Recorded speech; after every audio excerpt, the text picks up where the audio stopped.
Welcome to Thursday Night Knives. I'm your host, Bob DeMarco, and tonight we're going to be talking about a number of things, but the main event will be the through line, the spine in this skeletal structure of this show. Tonight will be an auction, a knife auction. Hey, Jock, how you doing from across the shock over there in England? Expatriate. Hey, Damien, how you doing?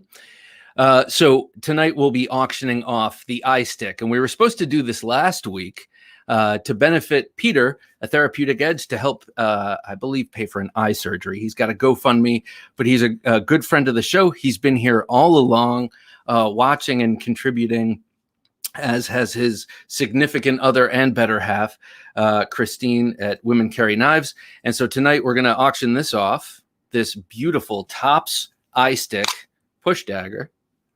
Look at that. Every civilized man or woman needs one of these. Every responsible household shall have one. So bid on it tonight. We're going to just kind of open bidding wherever it opens and watch what happens. And we'll check in over time. What I will do is, as this auction progresses, I will just sprinkle in brilliance and just discuss knife topics along the way and address your comments. And I'm not going to push it hard. I'm not going to bring out my auctioneer's voice, but I do must say, look at how awesome this thing is. You think your 1/4 inch Bowie knife is something to talk about? This is a 1/2 inch of 1095 steel. That slab, that's a 1/2 inch thick. So there is no doubt that this double-edged 1/2 inch thick push dagger is going to go into whatever you're pushing it into. And chances are it's not going anywhere except, on your Instagram channel or, maybe in the drawer of the bedside table. Obviously, we don't want to use push daggers in our real lives, but they are things, and some people carry knives for self-defense, and these are great self-defense things. So there you go. Let us open this auction for the eye stick. And Jim will put up some bids as we go. Hey, G-Man, how's it going, sir? And I also saw, hey, Lavender Pants.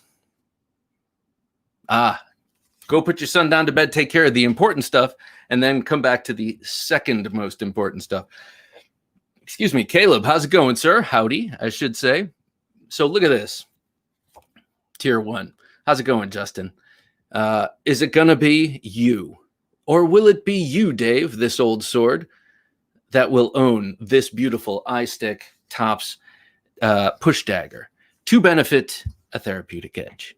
All right, here we go. That was the official kickoff. Now, I'm going to end this auction at 11 p.m., even if the deep and brilliant talk, hey, Mark, continues beyond that, because we do have a knife fight tonight. I am talking state of the collection. I'm going to talk about some knives, some general bloviating, and, some show-off stuff. Not too many new knives coming in because, as you know, Caleb Townsend is starting the bidding at $20. Now, let me just say that Caleb Townsend has been in on a number of winnings. He's won an auction. He's won a giveaway. With all due respect, Caleb, let's have someone else win this. So let's let $30. Jock's Knife puts in $30. So it's going to be $30 for this $180 Tops 1/2 inch thick push dagger. But this is the beginning of the evening, people. Tier 1, have a good push dagger. ESP my Tops. Wait. I'm sorry. ESP made my. I'm sorry.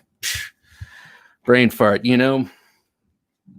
Love a good push dagger. ESP made by Tops, especially made by Tops. Gotcha. See, okay. Here's the thing, Justin. I'm probably twice your age, and sometimes the abbreviations, boy, they stymie my old mind. So this is called the eye stick because I, meaning this, sticks. with the double edge. All right, so I'm going to put this down for a while. $35 from the Blade Ogre. Thank you, sir. Thank you, sir. And I'm going to continue on to some regular sort of opening banter of this show. But first, I'm going to take a sip. Oh, nor draw. I don't recognize your logo or your name. So thank you, sir. $50. Much appreciated. I'm going to take a sip of this icy caffeinated beverage. Excuse me. Happy Thursday night knives to you, Plains Crafter. Delicious. Okay, so here we go. Yes, for Peter and Christine, says Mark. All right, so now I'm going to talk about Patreon. Do check out Patreon. If you're interested, if you think, all right, I'm going to make this a quick sell because sometimes I'm good at being salesy and other times I'm not. And right now I'm not. I'm just going to say we put out a weekly interview show, a Wednesday night show, the podcast, and then Thursday Night Knives. And I'm trying to be better with putting out video reviews because I have a lot of knives, so I've been putting those out. And we just started the Deep Cut, which is going to be a half hour or less show where I talk to one of my interesting knife friends. The inaugural one is with Jimmy Slash about a particular topic. We are going to be talking about extra large cold steels. That's coming out tomorrow on Friday. We recorded that earlier in the week. Jimmy Slash, awesome guy. So we're putting out a lot of content. If you think it's worth your money, if you have a little bit of extra scratch to throw, $3 a month, $5 a month, $10 a month, it would be greatly appreciated. It would go to this cause. If you think it's worthwhile. And if you join at the $10 level, that's the Gentleman Junkie level, you are entered into a monthly knife drawing. And as a matter of fact, there's an interesting story behind this knife we're auctioning tonight. This was a knife drawing knife that came to us as a donation from our good friend Stu up in Vermont. Stu and Stone and Steel is his knife selling company. He sent us this and also a SOG, which was the giveaway knife before this. And we had one of our Gentleman Junkies won this, and he couldn't accept it for one reason or another, and very graciously said, sell it, keep it, do whatever you want to do with it, but I'm giving it back to the channel for whatever you want to use it for. So that's where this came from. This was a Gentleman Junkie Patreon giveaway. So in any case, there's my hard sell for Patreon. If you're interested and you have the wherewithal, time, money, inclination, please do. Thank you. So speaking of generosity and people, friends of the show, giving us cool stuff for good causes, our good friend Dave, you know him as This Old Sword, and he's come on a number of times on this show. Dave's up in Connecticut. He's I don't know if I can say lifelong, but for his adult life, he's been practicing the Filipino martial arts. He has a special bond with knives beyond just the collecting and the obsessing over build, etc. So he sent us a number 3 knives from his beautiful collection. I'm going to figure out what we're going to do with them, but let me show them off right now. So this first knife is from a company that has raised my curiosity. I'm going to have them on the show. We're going to talk all about them. They're called Off Grid knives. Maybe you've seen them. They've sort of they came on the scene they came onto my scene, I should say, with a strong sort of Instagram push, and I've been seeing a number of their knives over the past couple of years, and they're an American. $55 from Blade Ogre. Thank you, sir. That's super awesome. They're an American family company. Dave's a ninja. Just say it, Bob. He is. I mean, yeah, he's. Yeah, Dave, I have a feeling could handle himself in some pretty bad situations. So here you go. I have a feeling this in the hands of Dave would be outstanding, but he is passing it along to us, and we'll figure out what to do with it. But this is a really cool blade. This is one of the budget offerings from Off Grid. This has an AUS 8 steel blade, this beautiful upsweep on kind of a... it looks like a Chinese Dao sword to me, actually, but it's kind of curvy, Warncliffy, if you want to put it in Western terms. It's got a great sort of neutral-ish handle, neutral-ish, because it's got this subtle scalloping there, for your finger. So it's comfortable like this, but if you have to turn it around for whatever reason, it's perfectly comfortable this way. You've got a glass breaker. This is interesting. A 3-screw clip, but 3 in a line. You don't see that often. Usually 3 screw clips are in a sort of delta pattern. Yeah, short clip like that. And, nice G10 handles. This is one of their budget offerings. As I said, nice traction there and a secondary lock, which I think all of their knives have. Caleb Townsend says, can you put that back up, Jim? Thank you. Found a Recon 1 Tanto in the road the other day. Oh, that's awesome. Oh, my God. I mean, I fantasize about that kind of stuff. Like, when I was a 12-year-old and I was really into watches, back in the 80s, I would get GQ magazine and I would look at watches and someday I'm going to have a, and I used to fantasize about just happening upon a Rolex in the woods. And that never happened. Now my fantasies are like this. Like, I'd love to find a beat up old Recon 1 that someone used and abused and then left on the road and it got ran over. And now, well, if it doesn't have to get run over, I would take it that way. Richard Wynn says off-grid industrial strength fun. Absolutely. But anyway, that is the fantasy, to just go outside and find a Recon 1 on the road. Congratulations, sir. Mark says, I have an off-grid Viper with Bowler K110, which is German D2, I guess, and I'm very happy with it. So off-grid. So what's the deal with them? And that's basically... I reached out to Off-Grid just this very same day, and they got back to me saying, yes, we'd be very interested. So I'm going to have them on the podcast, and I want to find out about them. They're an American family company. I like that. At last, someone found my Recon Tanto. You better send it up to Connecticut, man. Sorry. Yeah. Funny, Dave. So a family company right here in America, and they have their designs, and they have manufacturers manufacture their blades, and they sell them at reasonable prices, and they have a graduated, as far as I know, tiers of I think they have a top of the line and then a budget line or something like that. And it's interesting. I'm excited to find out more about them. If you know anything about them, let me know. Interesting to, I don't know, see more of their designs, see what resonates with me. So thank you, Dave. Beautiful knife, cool knife. Oh, and by the by, I do like the short clip. I'm a fan of the short clip. Secondly is iced coffee. It's funny, it wets the whistle and yet dries you out at the same time. Okay, next is a knife I might appropriate for a while or foster. It's like when you foster a dog or a child, and you take it into your family and you keep it there for a while. And then when it's ready to go, you let it go. I think I'm going to foster this knife that Dave sent. It's the Cold Steel Immortal. It's the Immortal. And this knife has, I have Roman roots. Being an Itai, I'm a big fan of the gladius. Probably one of the many great inventions that Romans came up with, besides the aqueducts and soap and civilization, that kind of thing. The thrusting sword, this beautiful sort of gladius shape. I love it. And this knife has been out for quite a while. This one is an XHP. By the way, all the knives that Dave sent are in immaculate shape. I'm not sure what we're going to do with them.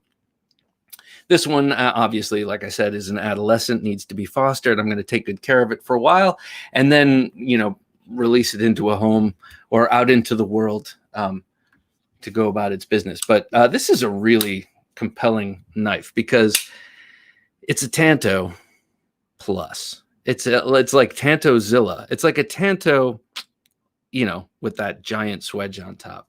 And then from a distance, it sort of looks like a gladius. And I love that. I also love the aluminum kind of crown there.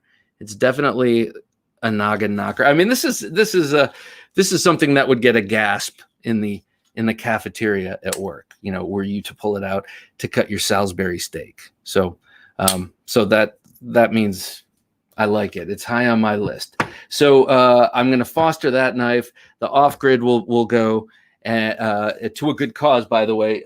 We sell or auction these knives. These will go to Knife Rights. Let's see. This one is, I think, a prize for all you TwoSun fans. Mark says Off-Grid is based in Westlake Village, California. Cool. So, Mark, I think you were the one who commented that you have one or a couple of their knives. What's your experience with them? Do you like them? I think you said you like them, but I mean, this one seems like it's, it's built like the proverbial tank. Calling a knife an immortal makes me think of Highlander. Yes, indeed. Yes. But I think, okay, if we're going to, let's get into the weeds for a second. Immortal reminds me of the Immortal Guard, right? Like the Persian Guard, the Immortals. Isn't that what they were called? And I think it sends a mixed signal because this is supposed to look like a Roman sword. The Immortals. Well, you know what? Maybe I'm just talking out. Maybe I just don't know what I'm talking about. But I always kind of felt like Immortal was the wrong name for this knife because it was actually talking about a different fighting force. A fighting force other than the Roman army. Jock says, my mind went immediately, yes, to 3. Yes. I mean, that's where it should have gone. That or Gladiator, Yes, Immortals in the 300 film, the bad guys, the bad Persian guys, the elite force. I think they were called the Immortals. That's why this was an odd choice of name. They could have called this the Centurion or the Gladius. I mean, geez, come on. Come on, Cold Steel. Come on. Come on, Lynn. Just come on the show already. Let's talk about it. I'm just kidding. No, I'm not. Well, yes, I am. The tone was a joke. Lynn, the tone was a joke, but the content was real. Immortals were at Thermopylae. Okay, so they were the ones that became a wall of corpses, I think, once our guys got at them. Once the Westerners got at them. Jock says the Russell Crowe. Yes, the Russell Crowe. Yes, I agree. That's good. All right, so this next one is the TS16 from TwoSun. Now, Dave indicated that this might be a bit of a prize because it's old, older in the lineup of TwoSun knives. And man, look at that awesome blade. I mean, I'm partial to this kind of a blade. That's about as far as I can go Warncliffey before I say that's not stabby enough. But you could definitely use that tip for, penetrating clamshell packages or, thick plastic or whatever you're trying to get through. And this thing is just built for speed. Oh, look at that. Beautiful action. Really cool design. That stepped sort of feature of the handle is really cool. It's and very, very comfortable. The way it steps down like that, or it's terraced. I don't know what you'd call it, but I really like that. These lightning slots give it a very good grip, very comfortable. Hey, Don Bon, good to have you. And yeah, this is just a very cool knife. Not sure what we're going to do with it. Maybe you all can tell me. All right, come on. What's up with this auction? Do you all know that we're auctioning off a knife? Look at this. Look at this eye stick from Tops. It's a push dagger. It's a big push dagger. And we're auctioning it off right now to benefit our good friend Peter over at A Therapeutic Edge. So if anyone's interested, I think you all need this in your panoply. And, well, take a look. Let's see. What's the bid at, Jim, right now? I think it's probably like $50, $55 from Blade Ogre. And that was just minutes ago. So if I have to break into my auctioneer's voice, perhaps I will. Oh, that's good. So, Dave, I just want to extend a hearty thanks. These are all really nice knives. One last thing I want to talk about is the pocket clip on this. It's so cool. Look at that. It almost looks like it's got a ball, kind of like a beg clip, but it's not. And this is a really cool knife. So if you're a TwoSun collector out there and you missed this one, this is the TS16, presumably the 16th model. Thank you, Dave. We got $75 from Dave. That's awesome. He just put in a $20 bid. Nicely done, sir. Oh, see that? He gets rid of 3 knives. Another one comes at him. See, that's good fortune. That's karma. That's paying it forward, as Hollywood would tell you. And by the way, that sounded so cynical. I'm trying not to be so cynical. that whole concept of paying it forward is a real thing. I just don't like the term. You know what I mean? I get hung up on terminology. In the late 90s, I hated that everything was smart. Smart this and, well, that's smart. Yo, you bank at Apple Bank? Well, that's smart. And then now everything is a pivot. I'm going to pivot this way. Let's pivot to clip point blades, shall we? And let's talk about that. Everything's a pivot now. That's annoying to me. So, I get hung up on language, but really paying it forward is a great concept. And that's what we want to do here, especially considering so much generosity has been reflected back on me and back on Jim and back on the show. So we appreciate it greatly. So there you go. I think we're going to do some knife life news. I can never get that right, man. I don't know why, but in any case, these are new knife drops, new products coming out that I usually go to two sources, but one, I love Benjamin Schwartz over at Knife News. He's a great writer. I'd love to get him on the podcast sometime. He writes about even the most mundane knife drops in a way that gets you excited. He can get you excited about a finger choil and an upgraded D2. He's a great writer. If you're not going to Knife News on a somewhat regular basis, you're missing out. Dirk, great pleasure to have you here, sir. Hope you're good and well. Yes, I have lots of knife karma. Yes, indeed you do. So let's talk about this first knife. It is so cool. And when I saw that it was out, I was kind of like, oh, I thought it was out and I missed out on getting it when it first came out. But now that it's just out, I'm going to have to wait a month to get it. I'm going to tell you why later. But it is the new Tops knives. Oh, there's Tops again. Are you sensing a theme? It's the new seax camp knife from them. It's called the Storm Vector. Storm Vector. And it is so cool. Jim, can you put up a shot of this? Look at that thing. All right. So I was talking before about Saxes and Warncliffe style sheepfooty blades and how I have a threshold for how pointy it must be. And I'm not just talking about the very point, but the angle of approach to the point. And usually I like I like something a little pointier than this here sax. Hey, Nick, good to have you here, sir. I loved your video on your budget clip point blades because I, too, am a clip point head, if you will. I love clip point blades. Yes, Jock needs one. If anyone needs this epic sax, it's Jock because, well, stranger in a strange land needs to hearken back to his true nature. And the sax is a true Anglo-Saxon blade. Look at that thing, man. That thing is awesome. Yeah, it's a 12-inch blade, 1095 steel, quarter-inch thick, as you may expect. Micarta handles. And what is it? With the sheath, how many pounds? 2 pounds. Wait. How many pounds? 2 pounds with the sheath. That's 32 ounces. I did my math right. I've been doing 5th grade math now for a few months now. So, or at least 1 month, I should say. So, yeah, I think I'm right. My wife is listening, keep telling it. Well, because,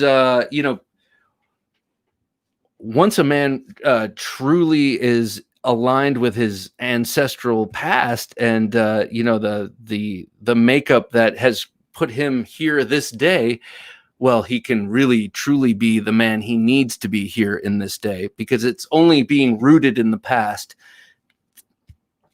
It's a great knife. I saw a guy baton some wood in half with it. I swear, Mrs. Jock, it's awesome.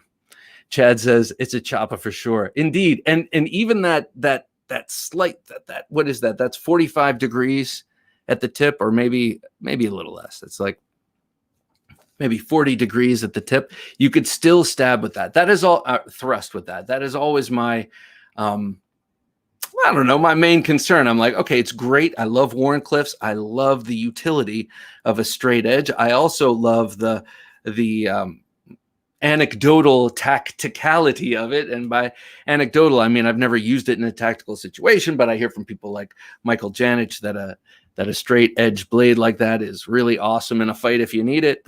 So that takes me, I get taken in by that. So Yeah, but I always want to know that you could stick it into something if you need to. Well worth the gentleman. My pleasure, sir. My pleasure. I rent out my justification services on the regular, and it doesn't have to just be about knives. I think I have my hooks in my brother. Whenever he claims one of his various collections is finished, I tell him it's not. Edwin, good to have you, sir. Well, I saw you before, but $85. Thank you. That is awesome. Now, Edwin just bid $85 on the Tops iStick push dagger. And Edwin's collection actually really does need this knife. And I'll tell you why. I think I have it upside down. And I'll tell you why. He has the most ultimate collection of Emerson knives. As a matter of fact, I just recently was bragging about him to Mr. Ernest Emerson. Yeah, that's right. I talked to him on the phone the other day. He's a really cool guy. And he was calling to apologize that he ignored me after our podcast. And I reached out to him. What a gentleman. And in that conversation, somehow Edwin came up. Oh, I was talking about the town hall. He's coming on the town hall. And I was like, we have a lot of Emerson fans like this one guy, Edwin. He's got the greatest collection of all time, which you do, of Emerson knives. And so there will be many people who will love to hear from you. But in addition to that collection of killer folding tactical Emerson knives, he also goes on the softer, sensitive side. You know, he's got his GECs for something more, down home or old school. He also has a smattering of other knives, some fixed blade knives. So, Edwin, I think it was right and good for you to bid 85 on this, and I thank you. Well, that was a long thank you. I better not do that too many times. Lavender Pants, I hope bedtime has gone well. I hope there wasn't too much. Just now it's just time to go to bed. Okay. Yes. Now it's just time to go to bed. Just kidding. That's never happened to me. Dave, $90, man. A gentleman and a scholar. Thank you, Dave. Much appreciated. This would be, I'm not going to argue about whose hands this belongs in. I'm just saying we have a bunch of worthy candidates here. Are you a worthy candidate? Can you handle a half-inch thick, double-edged push dagger from Tops called the iStick? I bet you can. Anyway, we're up to $90 on this. I've just shown off Dave's knives. I've talked about the utterly badass seax coming out from Tops called the Storm Vector. And now we're going to move on to a knife by Boker. Now, I like Boker. I have a few Bokers that I like. I have the absolutely gorgeous Charles Marlowe Squale. They also were kind enough to do the Charles Marlowe Bulldog, I think it was. Also a beautiful little clip point blade that I never got, which you can't get anymore, I don't think. His designs are so fantastically out of reach because, as far as I know, he doesn't make too many knives. They take a long time to make because they're gorgeous. And he's not, hugely prolific in that he wants a million of his knives out there. He just kind of takes his time and charges accordingly. And there's a guy on Instagram who I've never actually communicated with. Yes, I'm getting to that, Jim. Named Fresno something. And he's got a collection of Charles Marlowe blades, and they're amazing. And the only way I can get one is through Boker. And I think Boker is a fantastic company. They do some great stuff, but like other great companies like Kershaw and Spyderco, maybe Cold Steel even, maybe they make too many knives. And who am I to say? It's not my company. It's for them to say. Obviously, it's not too many knives for them. But what I mean is too many knives for me to get excited about. But, if you're, Dirk, $100, man. Thank you, sir. That's awesome. This would also fit well in your collection because you like the big, beefy knives. Not that you need me to tell you that, but I could see how this would go beautifully and seamlessly in your collection. Oh, whoa, am I missing out on tonight? Is something different? The different thing tonight is, Mr. Lavender Pants, we are auctioning off this iStick, Tops iStick push dagger. Proceeds going to our good friend Therapeutic Edge and to his GoFundMe. So we are up to $100. The great and talented Dirk warning, just bid $100 on this beautiful knife. So that's what we're talking about right there. And I was talking about something else and I went off, but it was the Boker. And the only way I was saying too many knives come out from Boker, blah, blah, blah, I can't pay attention. All I'm saying is I'm grateful to Boker for allowing me to enjoy a Charles Marlowe design without going mad trying to actually get a real Charles Marlowe. That being said, they come out with a lot of knives, and I think they vary in quality and, I don't know, quality not just in make, but in design and like enthusiasm. Sometimes you can just tell a knife company is like, here, take that. Here, it's got it. Here. Yeah, it's 2020. Here. And not that I feel that too much, but sometimes when you see so many knives come out of a company, it's like, how much do you care about any of those knives? Anyway, so Boker has a new one out, and it is in the line of the long, thin, gentlemanly, flipper knives. This one is D2. I'm just kidding.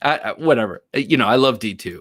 But I just can't get excited about blade steels anymore, especially not D2. So this is in D2. It's in beautifully sculpted beautifully sculpted G10. I would say that's the most interesting part of this knife. And Boker is all over the place. Agreed. But some of the stuff that they really put their heart into is pretty awesome. I also like some of their slip joints, by the way. But this is kind of in the line. They have a number of their very long, thin, slender knives. To me, I see this knife and I'm like, yeah, but I'd rather have a Zinker Urban Trapper. To me, this is kind of like Urban Trapper 3.0. And the problem with this one, I mean, what sticks in my craw about this one is that they call it the Kyoto. So I'm expecting some sort of Japanese looking blade, and kind of Swiss Army knife drop point looking blade. Jock, he struggles to like it. Yeah, it's like, they've been around for 130 years or something. I think they've been around for a long time. I don't mean to talk out of school, but I know they've been around a long time, and you can't just dismiss a company like that. But sometimes you lose your compass and you go a little far afield. And with this is fine. This knife, the Kyoto, is fine, but I think the name is misleading because it doesn't look like a knife called Kyoto, and I just kind of think it's just a regular kind of 3 1/4 inch flipper with a kind of a nice looking clip, and I like the way they milled in an indentation to the G10 so that the clip and so that the pocket and the thing, but it's not, I don't know. So anyway, this came out from Boker. So if you're interested, check it out. I'm sure it's great. There you have it. I think I'm done with that. The Urban Trapper is a Brad Zinker design I just picked up the Miscreant. I love the Brad Zinker designs, and I feel like Boker's got it nailed down with that for the long, thin kind of flippery thing. Not that they have to stop with that, but if you're gonna call it the Kyoto, give me some sort of a Kyoto. Not a Swiss Army knife. Oregon Knife Guy says, Boker makes some amazing traditional knives. Their Castleberg series is really nice. Yes, I only have 2 Boker folders, and they're both really awesome. And I think they're pretty old. 150 years for Boker. That's a long time making knives. And they do the same thing that most Western companies do. They've diversified. So they have the Tree brand, and then they have the Boker Magnum, and they have their main brand, and so they have like 4 or 5 brands, and some of them are made in Germany, but most of them are made in Asia. Bob, pull up the Boker Genios, something they made I really like, but that no one talks about. Something different worth looking at. Hey Jim, if you have a second, and the capability, let's see if we can find the Boker Genios, because that sounds pretty cool. I mean, well, what I mean by that, let me preface that by saying Lavender Pants has tastes that run parallel to mine in a lot of ways. So I'd be interested to see what this thing is. Oh, you don't say. Look at that. It's a Warncliffe. Is that a lockback? Lockback. Look at that thing, man. I like it. That's a nice gentlemanly, modern gentlemanly locking. Okay. So that's lavender pants. That's a great thing to bring up. So when we would have Zell on this show, Zellrick42, Terrell Todd, when we first started doing Thursday Night Knives, he was coming on quite a bit. Hey, Professor EDC, good to have you here, sir. I would ask him about slip joint knives, and he'd be like, but there's no lock. And I'm like, yeah, I know. That's what we're talking about. No lock. He's like, yeah, there's no lock. And we live in an era where you can lock your blade. Why would you bother with the slip joint? And I thought that was funny. And I was, it's kind of hard to argue with in a way, but in another way, yeah, it's almost a sway back. Well, it's like a modern sway back because, well, whatever. So that knife for someone like Terrell, who might like the aesthetics of it, and let's do 115 for the auction. Edwin, thank you, sir. Edwin just bid $150, 115. I'm sorry. That was the coffee talking. $115 on this beautiful Tops eye stick. Listen to this. Ready? Listen. Did you hear that? Listen. That's cool. All right. So thank you, Edwin. Much appreciated.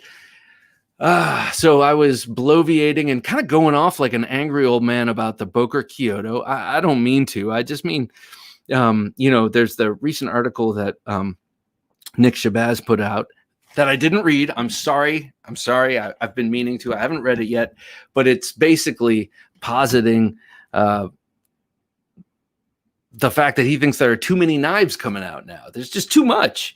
And man, I kind of feel like that, but I don't know if it's me being, a man of a certain age. And I'm like, it's so loud and I don't get the words. And what are they trying to do with that musical sound? And, I can't tell if I'm just being an old guy about it or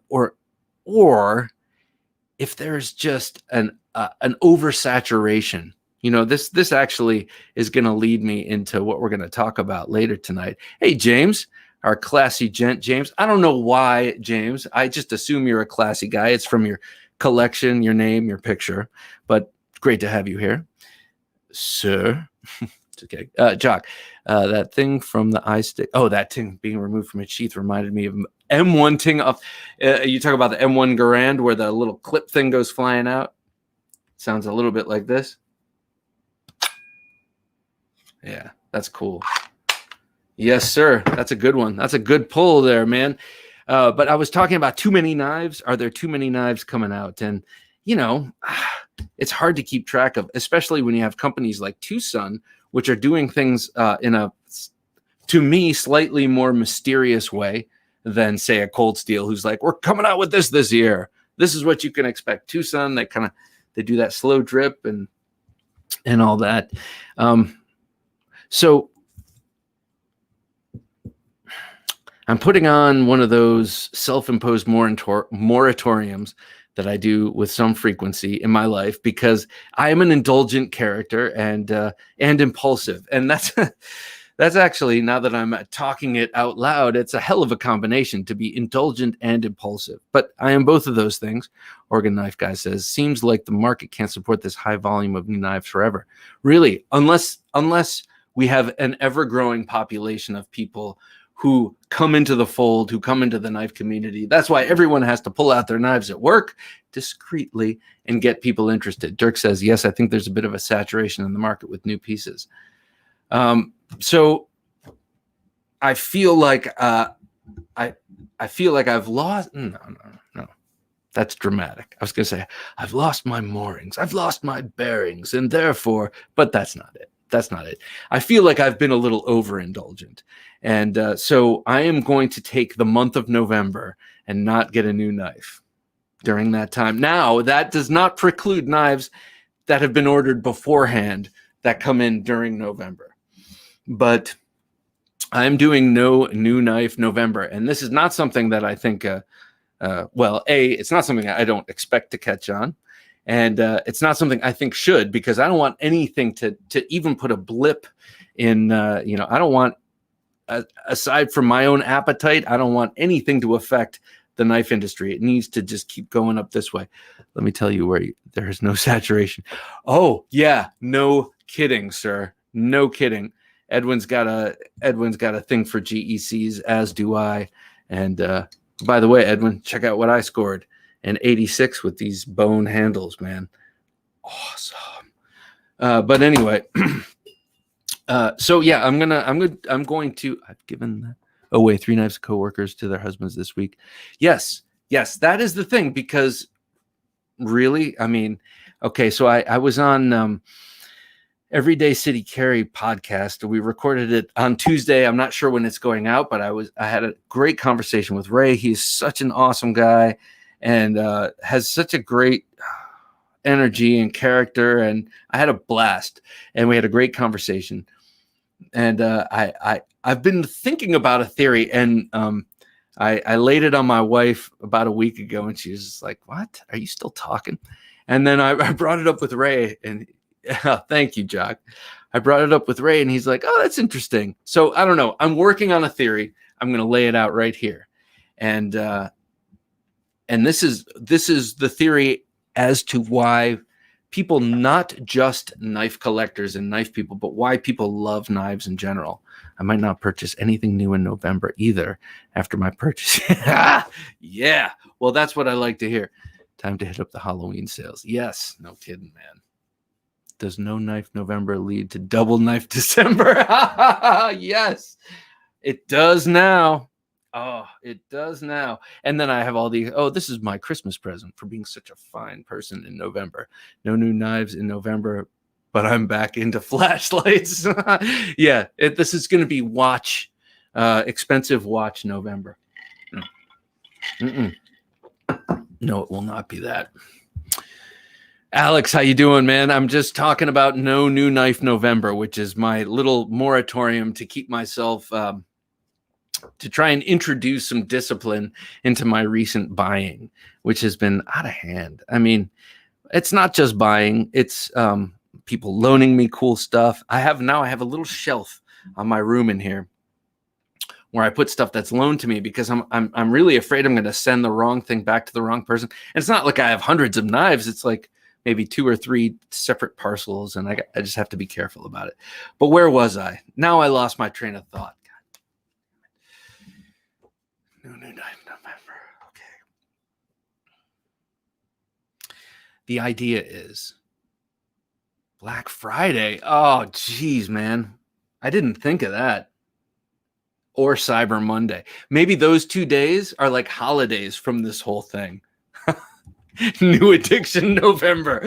Yes. I've been thinking of taking up smoking of tobacco. Dirk Warner. Watches, huh? Oh, God. No, Dirk, not going down that path. You are one of those cases where I will learn from someone else's example. Usually I'm a learn the hard way kind of guy. So, my theory. Okay. I was about to veer away from the theory, and people were yelling at their computers and their phones saying, "Bob, get to the theory, because if you forget, I'm not going to be able to sleep." So this is my theory about why we love knives. All right. And this is in our epigenetics, not just the genetics you get from your parents or your parents' parents, but that you get from your ancient ancestors. That's how I understand the term epigenetics. Now, Professor EDC could probably correct me on this, but this is the theory I'm going with. I feel like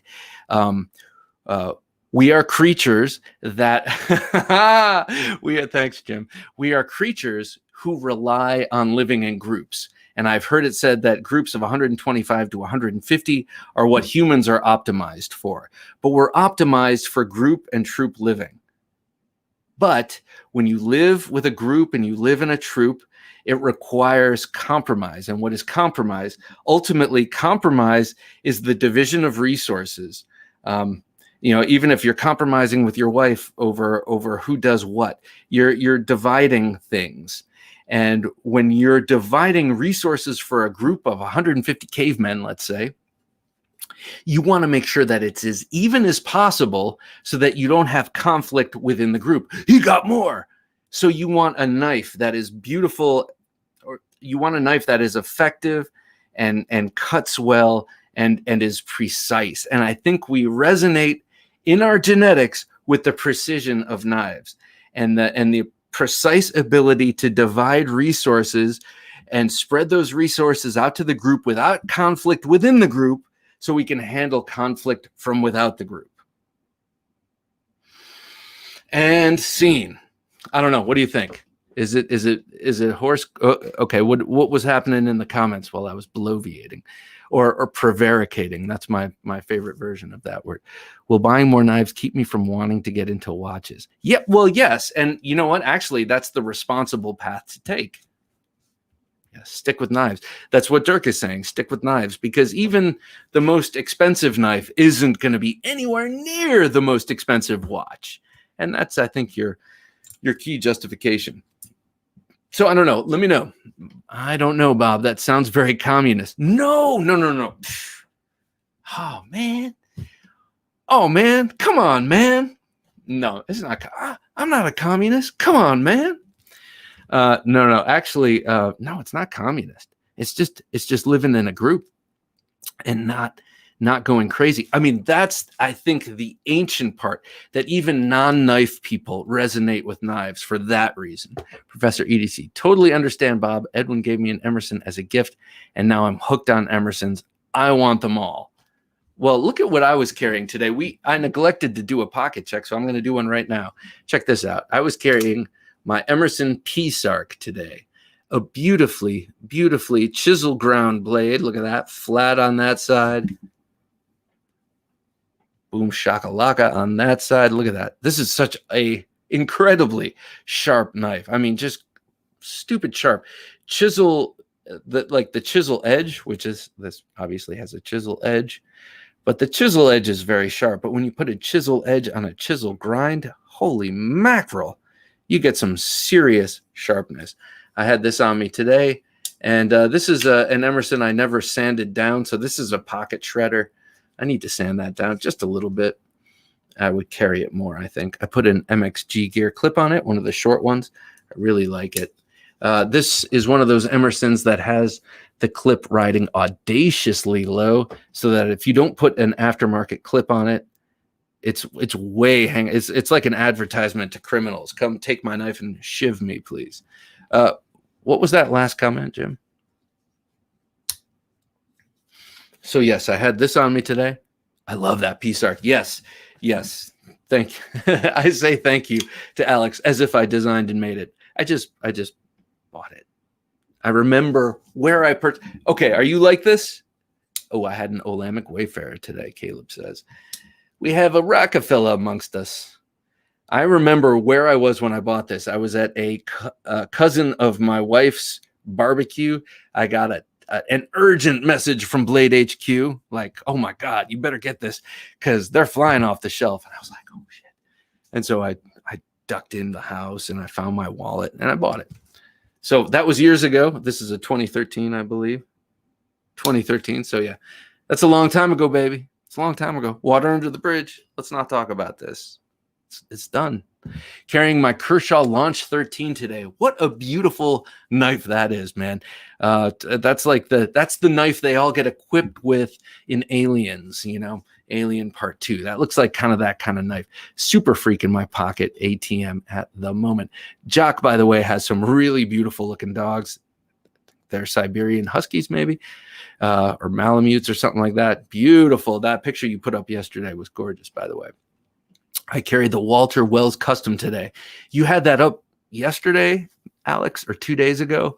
What a beautiful knife that is, man. And I was and still am totally unfamiliar with Walter Wells. And that's kind of a benefit of doing this stuff, is I get to learn about all these people. The TwoSun Stingray front flipper and the 1989 Remington Bullet Trapper. That is a knife I really want to get. That is a single blade, if I'm correct, a single bladed full length clip point trapper. It's a lockback made by Remington. I'm really starting to look at the Remington slip joints and Remington traditional blades from like the 80s and 90s. They're looking awesome. So let's check in on the old bids here. Carried a TwoSun today. that I can never remember the number of. The TwoSun 5 and so on. It's the TS746 and the Cultra Tech Zim with me today. Not sure what that is. I know Cultra Tech, but I don't know the Zim. Oh, 10 minutes, guys. 10 minutes. The auction for this ends in 10 minutes. This is the 1/2-inch thick red linered black micarta contoured handled, by the way, unsymmetrical yet symmetrically bladed Tops eye stick push dagger. That was a terrible explanation. It is a thing to behold. This is one of those knives you could have in your bedside stand the rest of your life, literally. Or you could have this clip to that little part of the box spring. You could reach down in the middle of the night. If someone came in the house, you could draw it. You could wear this, so well in the waistband of your loose jeans. This knife is just tremendous. Thank you, by the way, to Stu from Stone and Steel for donating it. Thanks again to our good friend Timothy for donating it back to us once he won it. We're at 110 on the auction. I thought we were at 115 on the auction. Jim, where are we? Jim, let's get the official tally. The official tally. Do I hear 115, 115, 115, 120, 120, 120, 120? How about 125? 125? I got 125. Do I got 125? Just kidding. That's it. I'm stopping. Jim, what is the final tally? I'm sure you're doing it right now. You're like, Bob, I'm doing it already. So as he's doing that, I want to show you possibly the last knife that's coming in for a month. Now, I say possibly because I have a feeling I'm about to pull the trigger on something else before the end of the month so that I can get it in. And hopefully, yes, 115. All right, roger that. Thank you. So we're at 115, Dave. Can you do 120? Dirk's doing 120. Dave, can you do 125, Dave? What do you think, Dave? 125? 125, Dave, 125, 125, 125, Dave. What do you think, Dave? So that was too much. Too much, Bob. Where was I? Don't remember. Oh, going back to the last knife before this whole thing happens. And I'm talking about no new knife November for Bob. And that is a Toenail. Yes, I had to get an elephant toenail. So this is a Rough Rider. Yep, it's a Rough Rider. It's an elephant toenail. And look at this. It's in the blue bone. 125. Yes, Dave. Thank you. This Old Sword. By the way, check out This Old Sword's blade reviews on YouTube. He's got an awesome collection with an incredibly varied aesthetic, and his tastes wander into the futuristic. They wander way into the past. This is a man who's been training in bladed arts for his whole adult life, I think, Dave. And so he's got a great opinion and a great eye and a huge collection. So thank you, Dave. I'm glad you want this in your collection. So, in any case, yes, the elephant toenail. So now the interesting thing about this, besides that beautiful blue bone over black spacer, which gives it a nice look, and that nice nickel silver shield. Yeah, me too. Just Greg has an awesome slip joint collection and a great knowledge of these things. So this is a beautiful one. And an interesting thing about this is an equal end jack, I think, or a big pen knife, because it's got the blades on I'm not exactly sure. I know it's its own thing, but in any case. So this one has Wharncliffe blades, which is so cool. Here, I'll do it like that. So I had to get it in. That toenail is interesting with the Wharncliffe and sheep's foot. Yes. So I had to get one before the end of this month. Do you experience the sort of fear of scarcity? Like, if I don't get this in the next month, there will never be one of these available to me. So I better get it right now. So that's part of what I'm doing this No New Knife November thing for. And that is to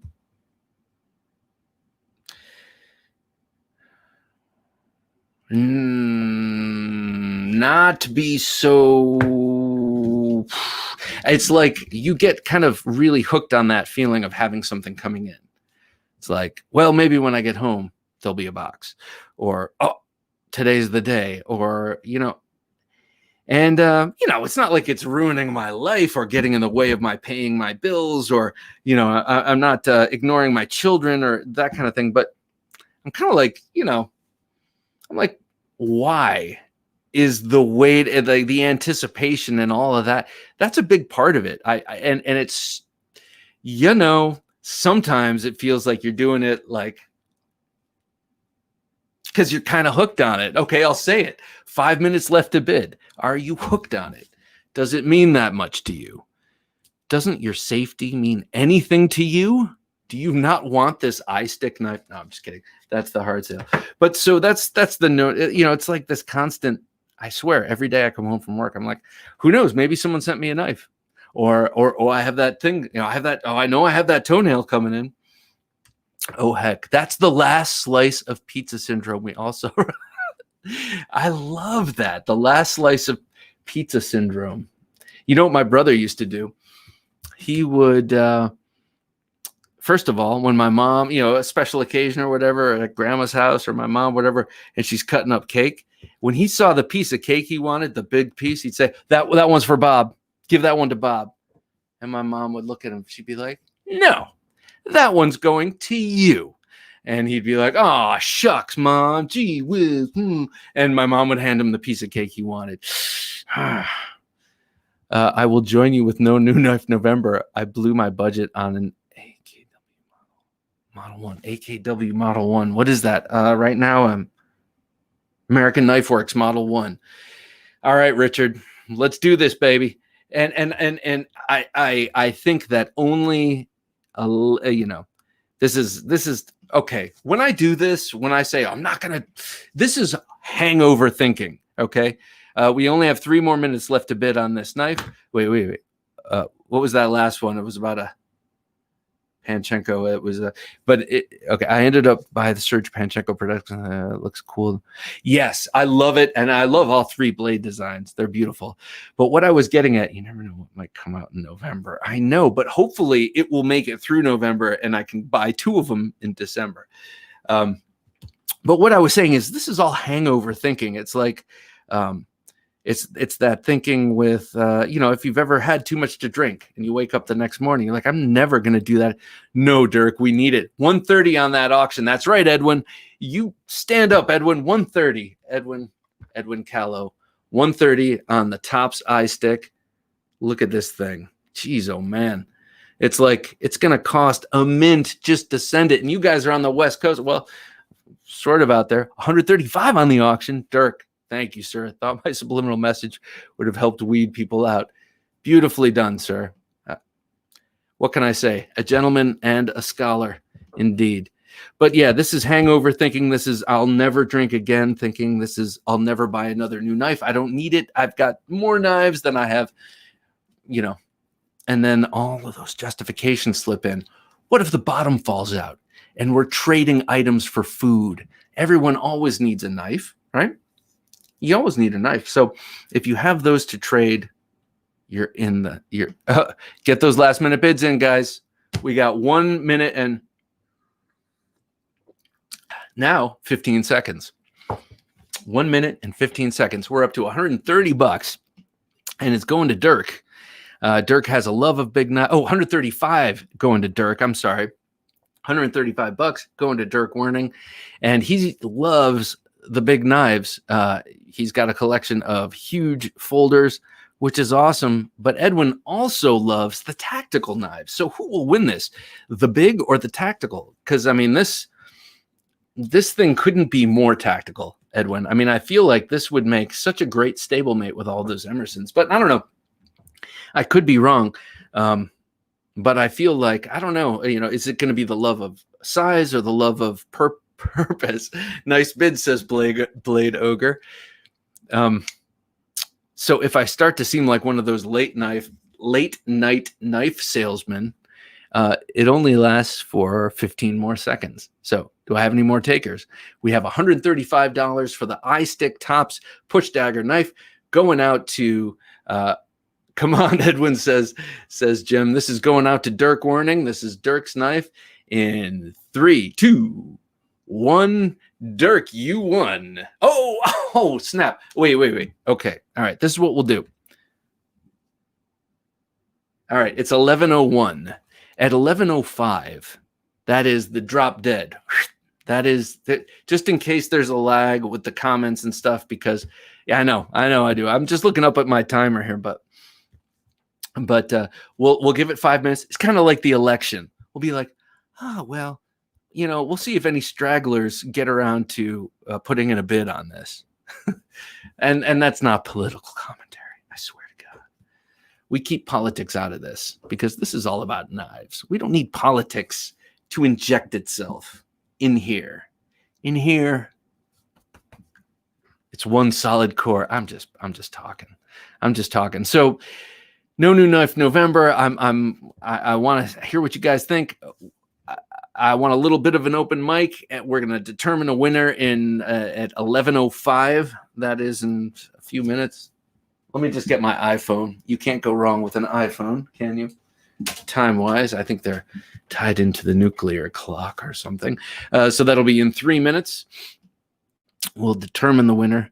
And right now, it's Edwin at $140. So Dirk is just letting Edwin win, I guess.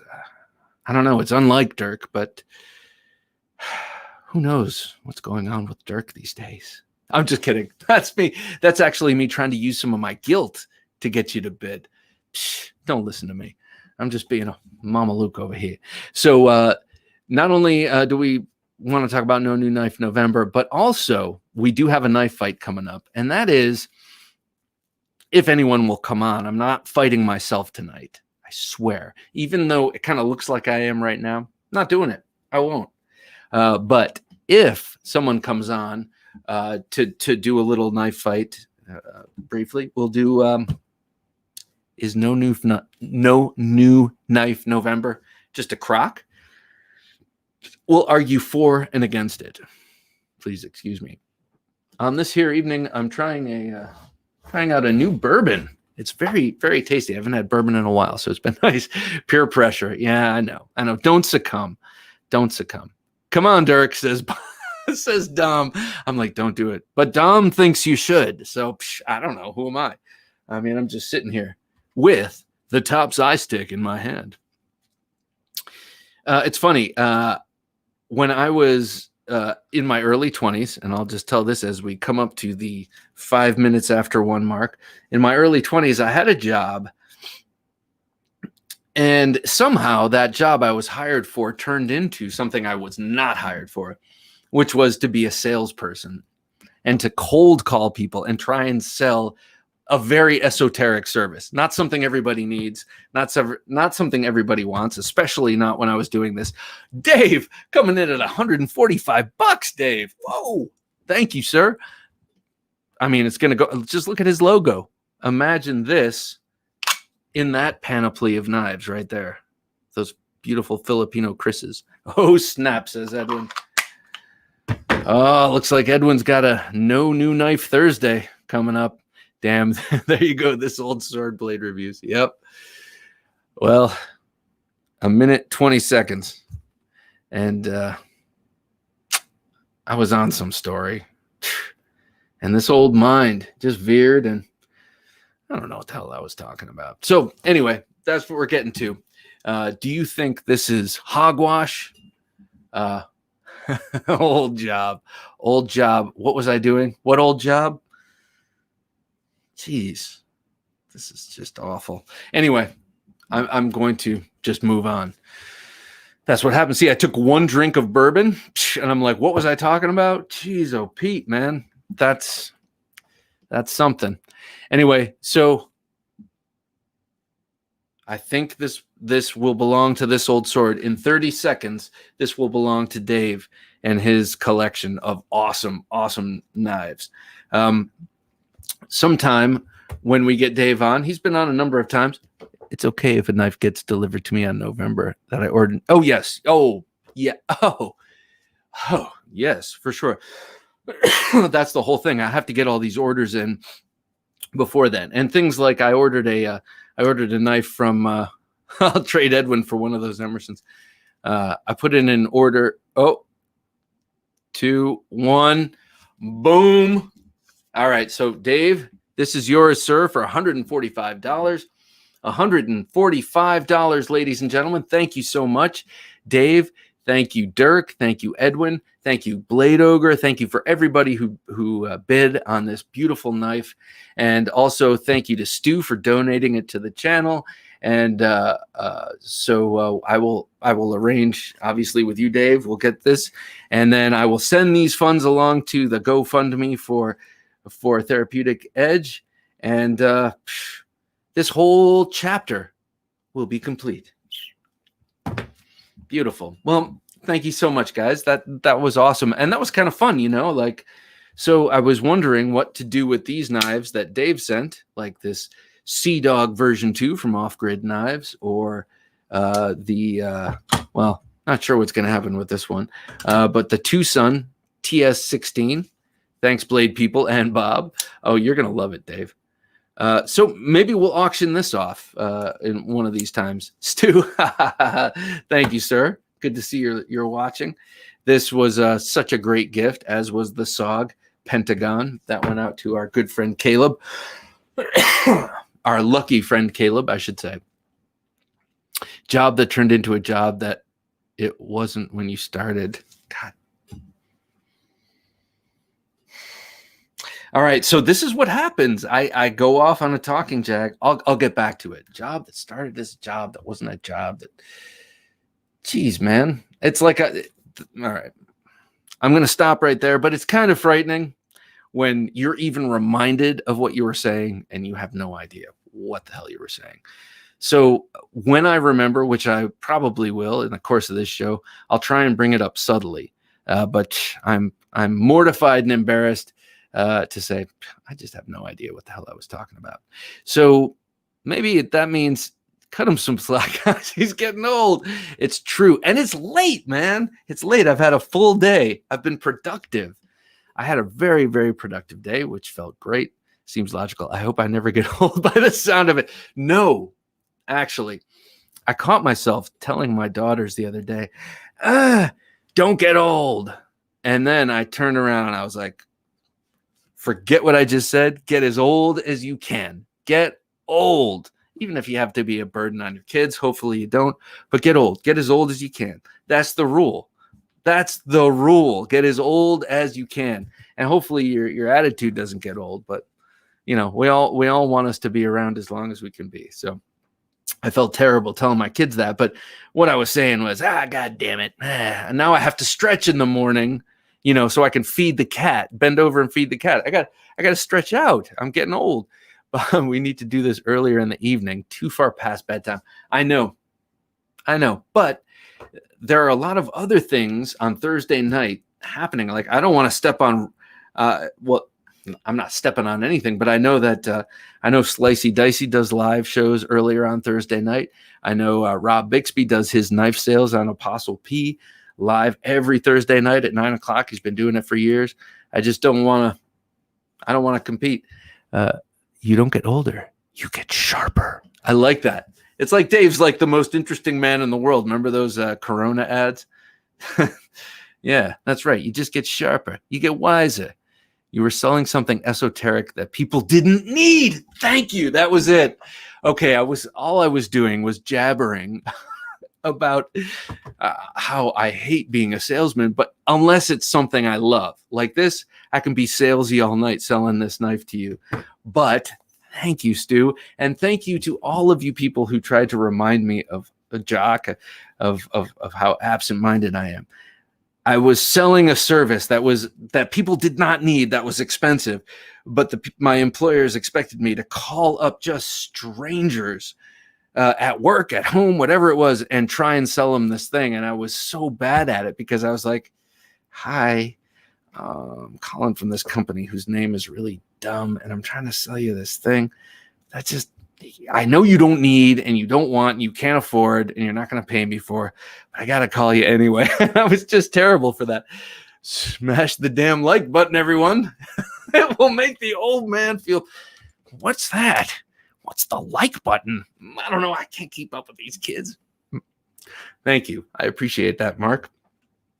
I like a backhanded compliment when I can get one. So yeah, I was selling this thing and I was terrible at it because I didn't believe in it. But I will sell you all day long on why you need a push dagger. We ain't going to get out of this life alive nor healthy, but we might just get that last slice of pizza or that perfect blade. Oh, man, you're not kidding. You're not kidding. We discovered, well, I'm not even going to go down that road. It's a pizza story, and I'm not going down a pizza story right now. All I'm going to say is we discovered an awesome pizza place right around here, and the Pleeper from Buffalo and Buffalo Pizza is really good. So that's all I'm going to say about that. Check it out. All right, so if there's anyone out there who wants to do a knife fight with me in the next 2.5 minutes, I'm down. Otherwise, I'm out because unlike most weeks, tomorrow I have to get up and go to an office very early. Need to get you and Ray at Everyday City Carry on a podcast together. So funny you should mention that, Jock. Maybe you weren't here when I mentioned it, but on Tuesday night, this very Tuesday night this week, Ray invited me onto his podcast and we had an awesome conversation. He came onto my show a while back and I was very interested. It was right after New York lockdown. I was like, how is it living in New York City these days as a knife collector and all that. And then I came on his show on Tuesday, and I'm not sure when that's going up, but it was a great conversation. It was really fun to be a guest. And he's a great host and he's got great energy. He's great personality. He's a smart dude and very creative. And he is pumping out content on every platform. It's amazing. I don't know what his avenues of support are, but if you're into supporting content creators, he's another good one, man. I gotta say, he's awesome. I love that guy.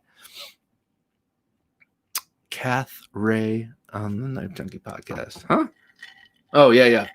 We had him on, and that's the URL. You just go to the podcast, what do you call it? Playlist and find it there. Ray from Everyday City Carry. Great guy. Do you remember any of the questions Ray asked you? Seems logical. Yes, he asked you your questions. He asked you he asked a number of your questions. And now I can't remember exactly what they were, but yes, your questions were in there. What is the fight about? Knife fight is about no new knife November. Am I just full of horse crap, or is it a valuable and a good thing for me to be doing? Or not for me to be doing, but for one to do. And honestly, I hope no one else does this. And I, not that, but only because I don't think the knife industry ever deserves to take any sort of elective hit to their sales. This is just something I have to elect for my own budget, not even for my budget as much as for my discipline and my sense of mooring. Like literally it's the knives I don't want, not the knives I want. And when you're in that position, sometimes you have to recalibrate and discipline. And that's what this is about. I don't remember any of the questions I gave. I just shot like 10 to Ray to pick the bet. He asked, let's see, from you, seems logical. He asked like 2 or 3, like a question and a follow on, or 2 questions and a third. I remember a couple came from you. Yeah. Now we're all hungry for pizza.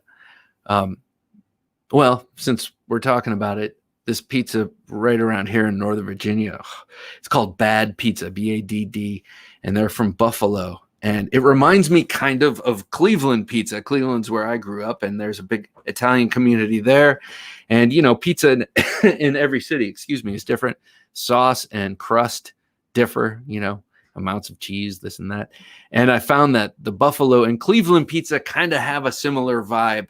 I guess that's geographically they're somewhat close and they share the same Great Lake. Forget I said that. I'm not even sure. But, you know, kind of the same region. So kind of a sweet sauce and a slightly thicker crust than say like the wide New York. Like it's a smaller pizza, but higher, a little bit higher, and just absolutely delicious. I used to work in a pizzeria. New York still makes the best pizza. I agree. I'd be interested. It seems logical to find out who you think the best is. People always used to say John's.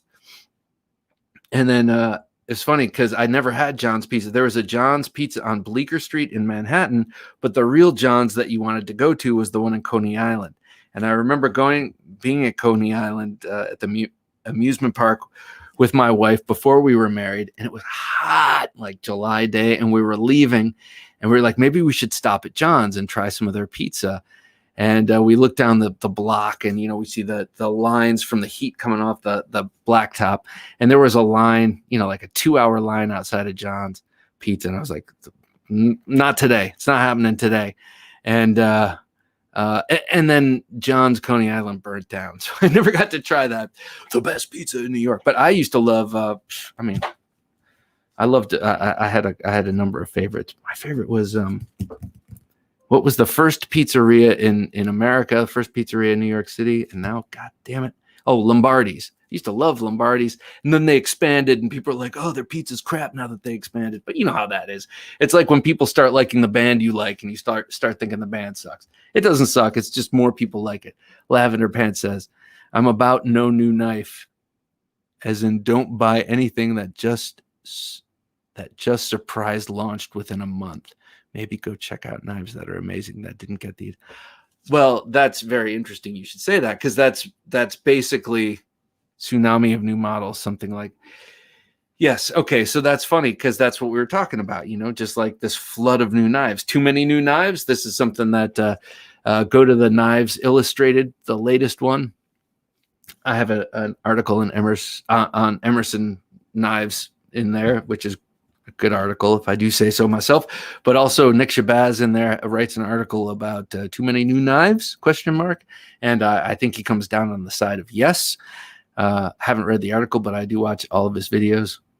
Jim, I can do a knife fight. Oh, Stu wants to do a knife fight. All right. Well, let's do this. Now, in real life, I would never knife fight Stu without going into it. He's a professional, and well, you take one look at the guy, you can tell he can handle himself. So I'll just keep that. Most New Yorkers have a local spot, so you don't get any major hands.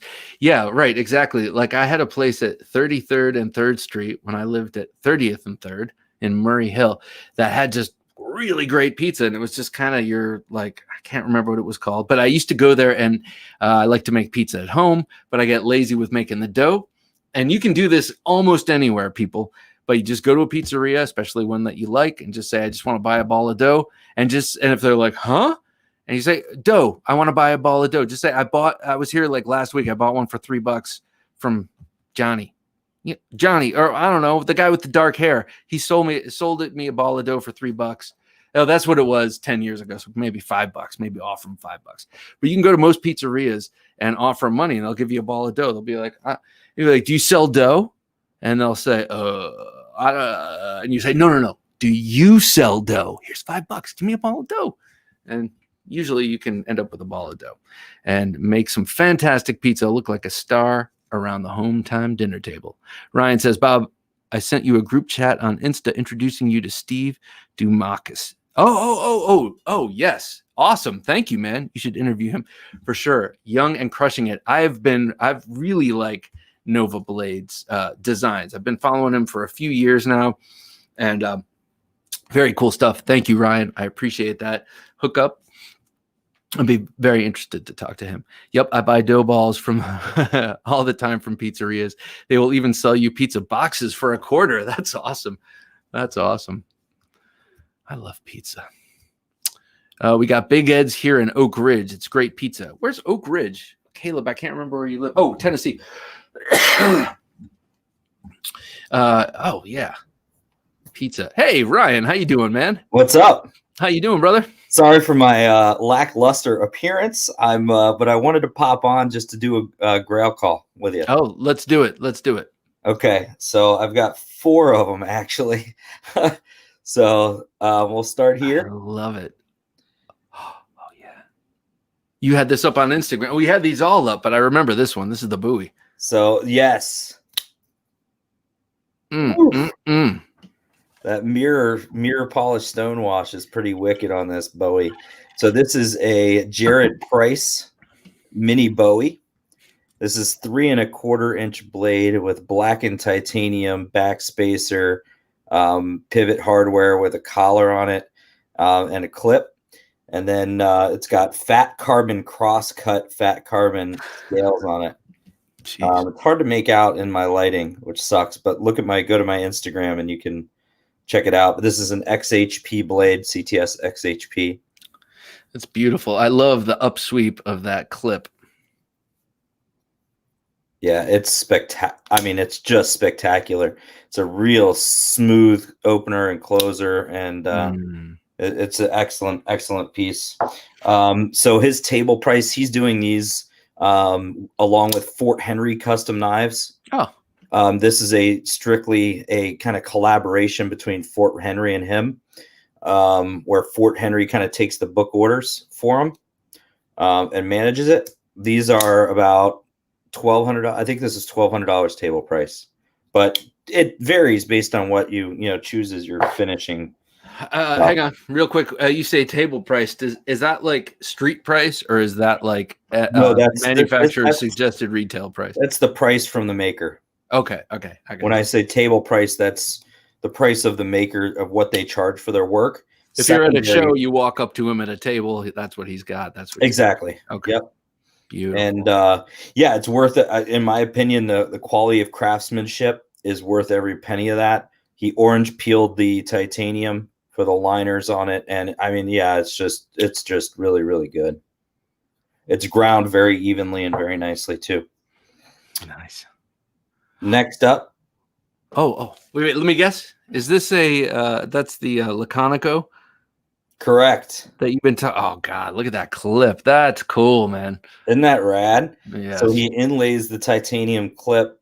It is a inset lock, so it's nested inside of that carbon fiber, and you could kind of see the screws under the clip there. That's where it's screwed into the frame. So the only thing that's titanium inside there, besides there's 2 carbon fiber handle scales, a carbon fiber backspacer, and then just that titanium lock interface. The blade, that blade is really, really fetching. I mean, that's menacing and clean. What is the length of that? Please tell me it's about 3.7. 3.7. That's perfect, actually. Yeah, 3.6, 3 5/8. Now I can actually get a finger on this enough to front flip it, which is kind of cool. Incidental front flip. So you got enough little exposed blade to front flip, and then you can also thumb it very, very easily. So it's on Teflon. So it has just a beautiful silky action. It's really awesome. Next up. Oh. So this is a Enrique Pena. And this is a custom from him with a really beautiful raindrop Damascus pocket clip, and it's a bolster lock with brown micarta scales, a hand rub satin CPM 154 blade on it. So this knife to me looks like an ode to, and I'm not saying it's derivative, but it looks like an ode to Harzy. It has a Harzy vibe to lines. Yeah, something about it has a Harzy vibe to it without being derivative. You know what I mean? It's not like a copy or anything like that. And that's why every time I see this knife, it turns me on. But then again, all of his knife designs, except for the skull pocket clip, just really, really resonate with me. Yeah, this thing's badass. I mean, Enrique's biggest thing is, his use of micarta is really great, and he does a lot of modern traditionals. And I think this is a really cool kind of take on traditional lines, but with modern, modern machine work. This isn't even machine work. This is him making it by hand. I think he does use some water jetted blanks Mhm. But besides that, I think it's all done custom, if I'm not mistaken. But yeah, he does an amazing job on these. I mean, it's got a nice stout lock bar, but it's very easy to disengage. And you could just see, I mean, this thing falls shut under its own weight. So but I love bolster locks where the titanium kind of nests inside of the bolster area. And well, it's pleasing to look at. Like the machining of it is pleasing, but also you're precluding the pressure on the lock bar, making it difficult to open. Yeah, exactly. And yeah, you can't it kind of acts like a liner lock with just a tiny bit exposed. And it's attractive because you got the bolster in there, which is neat. It's beard, man. Oh, wait. I don't know what that is. Is that a Boker? What is that? Close. So this is a Kevin Foster. Kevin Foster was a student of Tom Mayo. You can kind of see the hole in the middle there, but look at that abalone pivot. Oh, shit. I wasn't even seeing that. Put that way up closer. The pivot. Look at that, man. That looks like the eye of some sort of sea creature, man. Exactly. It looks like a fish eye. It's pretty cool, and it catches the light beautifully. But yeah, that's abalone. This thing is an unbelievable. I'm on a Bowie kick, clearly. Oh, that's a beautifully shaped Bowie right there. Oh, and Jock.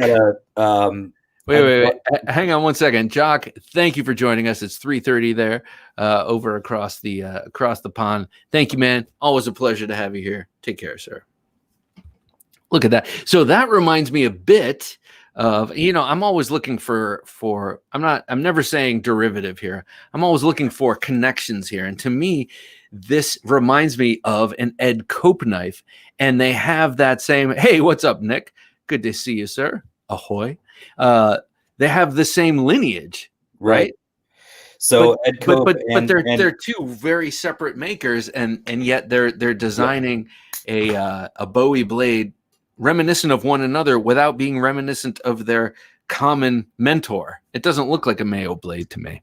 No, it doesn't. And and you can see the familiarity, especially in the blasting of the scales. It feels very Mayo-esque, right? In that way. Yeah.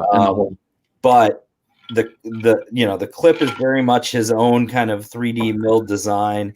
He always puts this kind of fuller in the handle right there is kind of a signature thing for him. And his lines and curvatures and it's still very different, but yet you can tell that he learned how to hand rub from Mayo. You can tell that he learned how to grind from Tom Mayo. You could tell that he learned how to bead blast finish and do the speed holes.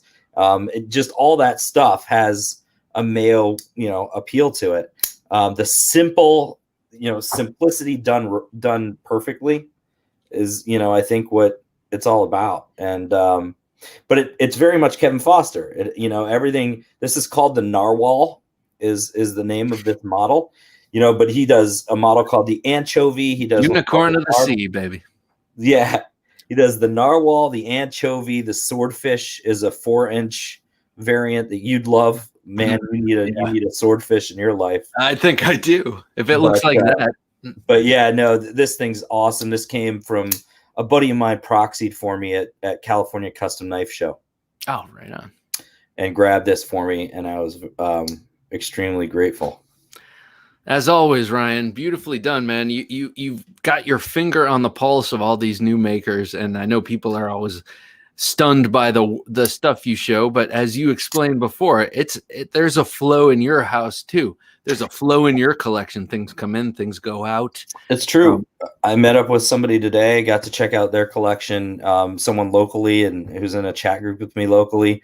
And he's another collector, and he really wanted a Walter Randolph. And I was like, all right, this mini Deimos is awesome, but I've got, Tom Mayo is going to send me something soon. I've got Peter Rosenti who's sending me something soon. I've got, a few things, Oz Roosevelt I've got to build with. And oh, that's cool. Matt Ware I've also got a book spot with that's coming up. So, you know, there's moving pieces in this custom knife world for me. And so, you know, yeah, sometimes I love trying everybody's work and seeing what's out there.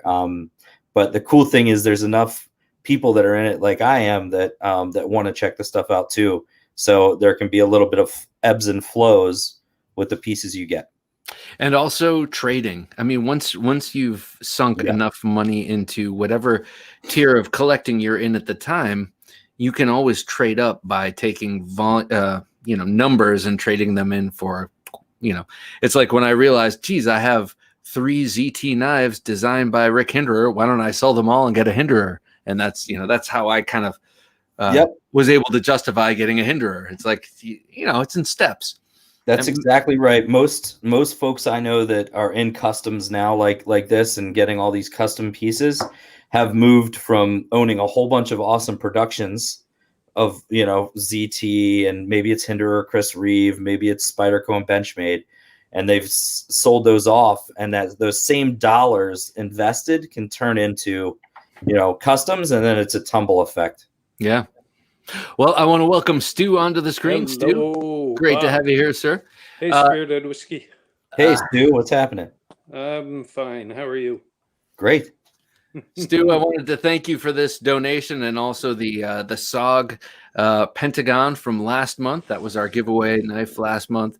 It's so greatly appreciated, and I'm glad, like, we've gotten a lot of mileage out of this one in particular because one person won it, and then they donated it back, and now we auctioned it, and you know, this goes to Dave, and the proceeds go to a therapeutic edge. So that's you, and I appreciate it, man. You're welcome. It's my pleasure. You guys have a great product here, so I'd like to support it however I can. All right, on. That's awesome, Stu. Good on you, bro. Good on you, man. Thank you. So, are we ready for a knife fight? Is that why I see you, Stu? Are we about to knife fight? Yeah, and you have a little bit of an advantage because I'll be fighting under the influence of Dilaudid because I just had my right shoulder replaced, which is why you're actually seeing me awake now because oh man, yeah, you had it replaced. First of all, man, God love you, and I hope you have a very speedy recovery. But Dilaudid, isn't that something they put in cloth and put over their faces in like the 1800s, man? Isn't Dilaudid a really old? No, okay. No, Dilaudid's the good stuff. Yeah, it's a type of opiate. Okay, I'm sorry. I'm thinking of what did they used to come up behind people with claws and say, "Come with me." Chloroform. Oh, chloroform. All right. Sorry. All right. Sorry. I'll just shut up. So I'm going to do a plug and then I'm going to bounce. All right, sure. Yeah, sure. What's your plug, man? So real quick plug, Matt Christensen that did an interview with you not too long ago is doing a really cool charity fundraiser for a good friend of the community from Snail Trail. He is currently, he was just diagnosed with cancer and going through a lot of therapy and chemo and stuff. So Matt Christensen built a charity raffle lotto custom knife, and it is an unbelievably epic build of his called a Stepchild. And it's a Spidey opener. It's got incredible low layer core Damascus. It's crazy. So it's got 2 types of Damascus tiers inside of it, like a core of Damascus inside of other Damascus. Anyway, it's pretty baller. Go to his Facebook page at Christensen Knife Works. Join it. The lotto is $10 an entry, and it's open only until 8 p.m. tomorrow. But it raises money for a good cause, and you got a really good shot to own a Christensen custom. Well, thank you, Ryan. That's a great tip. Not only is it going to a good cause, and I'm sorry to hear about that, but oh my God, can that man build a knife? Holy mackerel! Yeah, I mean, I still want your misfit. I mean, hopefully, I'm in your will somewhere. There you go. Oh, and the misfit goes to no. But they've raised, I think, all the knife making community and stuff have raised $55,000 for him for his treatment so far. Cool, and this knife will be, the last item toward the till. So again, $10 per entry, and it goes to a great cause. And you just he's got information on the website of who to send it to. $10 a spot. Yep. So go to Matt Christensen's website and not his website, Facebook. Oh, Sorry. Facebook. Okay. So go to no. You're right. You said that page. Join the Facebook page, and you got till 8 p.m. tomorrow to buy your spots. All right, Ryan. Thank you so much, man. Thanks for bringing that up too. That's what this kind of thing is for. So you got it. Share that kind of information. And congratulations on those beautiful grails.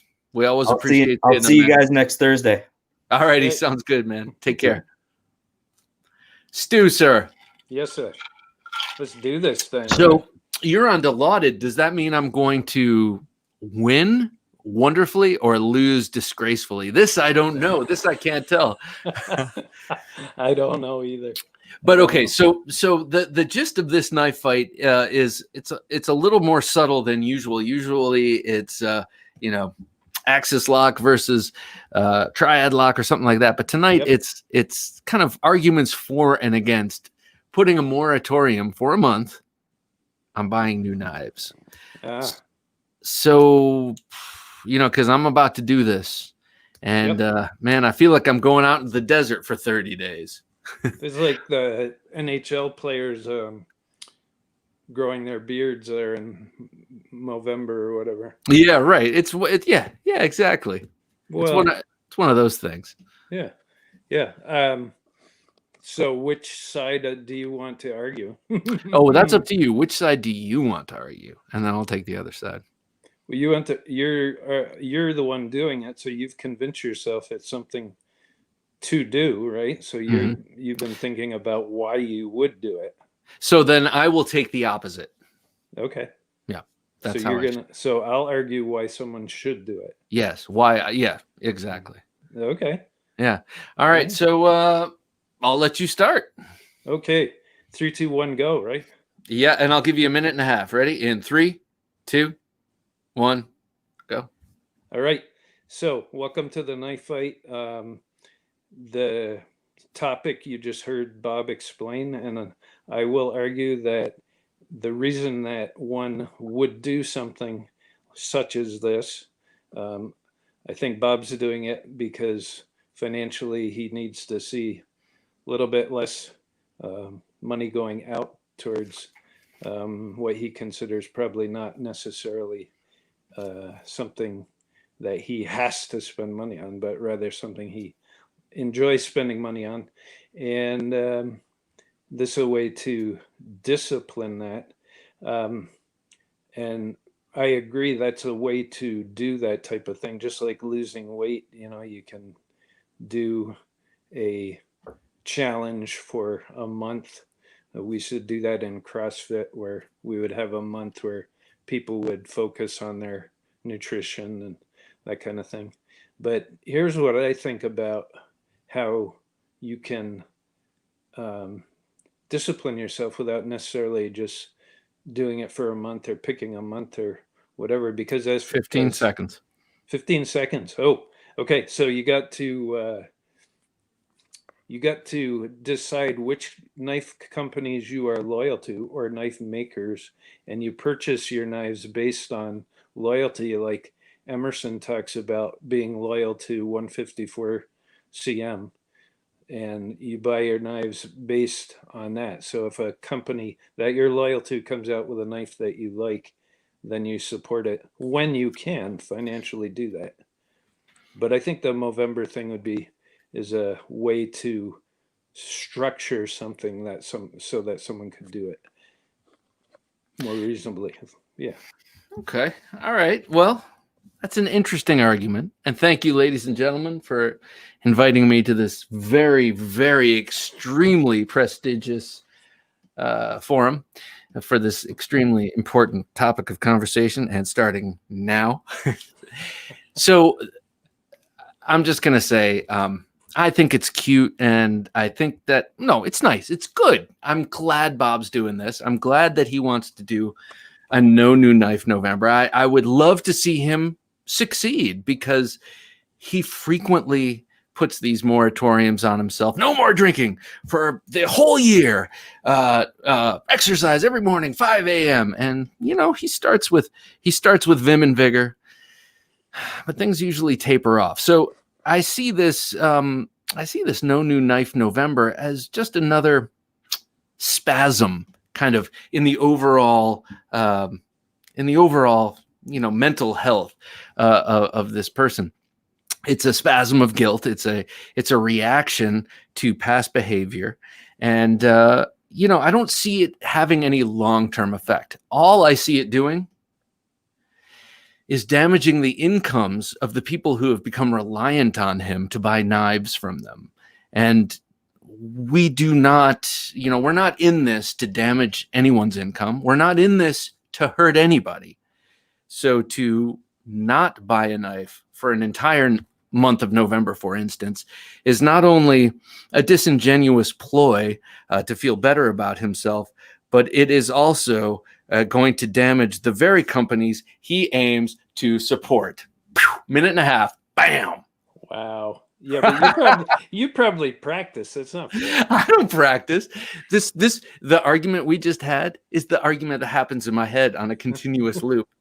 You're nothing but a money spender. What are you talking about? He needs those knives to trade them after the apocalypse. No, you're just indulgent. What are you doing? So basically, we just lived out an internal struggle right here for everyone. Yeah, well, of hobbies that you could have, you could be a gambler, you could be a drunk, you could, of hobbies that you have, this is a hobby that is not detrimental, except that you spend money once in a while. But, that's what money's for. Oh, can't take it with you. I love that. I wish we did record it. I will keep that. I will keep that and repeat it. Beautifully said. And you know what? I think you won this one because I'm coming around to your way of thinking. No, but I agree. It's like I could be into guns. That's way more expensive. I could be into cars. That's way more expensive. Yeah. But I guess we all our hobbies kind of fit into what we can do, and I've always loved these things. So thank God I don't have a real taste for, $20,000 daggers made by art knife people. So there are 1,000 other people buy that company's knife. Yeah. Stu won. Yes, I agree. There are 1,000 other people and they're not going to miss me for a month, but when you use justification to justify what you want to do, those are the kind of arguments you'd come up with. Anyway, it has gotten very late. You got to get up early. I'm up at 5 a.m. to go make some softcore propaganda for the man. So, so let me just say, Stu, thank you for coming on and having this knife fight with me. I appreciate it, man. It's always having me. Oh, anytime. And really, anytime you're around and awake when we're doing Thursday Night Knives, I'd love for you to pop in. Don't forget, Stu, we have November 14th, Saturday, starting at noon Eastern Standard. Yep. We have a town hall and a number of people coming on. Alex Steingraber. We got TJ Schwartz. We got Ernest Emerson. Yeah, that's it. You got Emerson. I mean, that's all you got to say. It's going to be. You get Emerson coming on. I know, man. It's going to be a blast. And Birdvis, Nick is coming on from Birdvis Knives, I believe. So, right? I think he said yes. In any case, it's going to be awesome. I'll have the official tally of who. We're going to keep it to a limited amount, 4 or 5 people, and have it 2 or 3 hours or so. And so I'll have for everyone out there, I'll have the information up on the website soon, and on YouTube soon with the final roster and when everyone will be coming on and stuff like that. Looking forward to it. Excellent. Well, so that's it. So for Stu up there in New England and for Jim working his magic behind the switcher as he always does with graphics and the going wide and the going small and all that stuff, I want to say thank you very much for hanging out with us tonight. It's greatly, greatly appreciated. And like I always say, not that it's a catch line or a tagline, but I'm going to say it again. Don't take dull for an answer.